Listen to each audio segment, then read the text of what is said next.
আসসালামু আলাইকুম ভিউয়ার্স, ক্ষেত্রে ব্লগার চ্যানেলে আপনাদের ওয়েলকাম জানাচ্ছি। দেখেন এখানে বরবটি, কাঁকরোল আর আলু দিয়ে ভাজি করা হচ্ছে।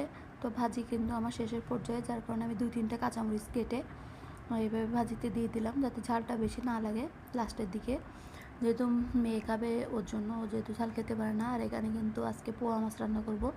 তো পোয়া মাছটা কিন্তু আমি আজকে কাঁচা কাঁচা কাঁচা রান্না করবো না, একটু এর আগে ভেজে নিয়েছিলাম। তো ভেজে কিন্তু রান্না করছিলাম, আর একটু মানে এর আগে ভেজে তারপরে কিন্তু রেখেছিলাম। তো সেটাই আমি মশলাটা কষিয়ে তারপরে আপনার এই পোয়া মাছগুলো দিয়ে ফেলছি।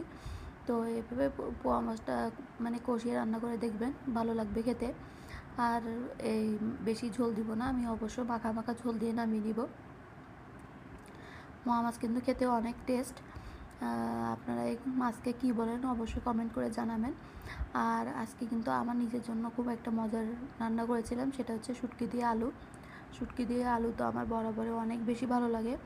আর এই আমি যেহেতু শুটকি দিয়ে আলু রান্না করেছি, এটা কেউ খাবে না, এটা আমি একাই খাবো। তো কিন্তু শুটকির কালারটা কিন্তু অনেক সুন্দর ছিল, আর শুটকিগুলো অনেক বেশি ভালো ছিল।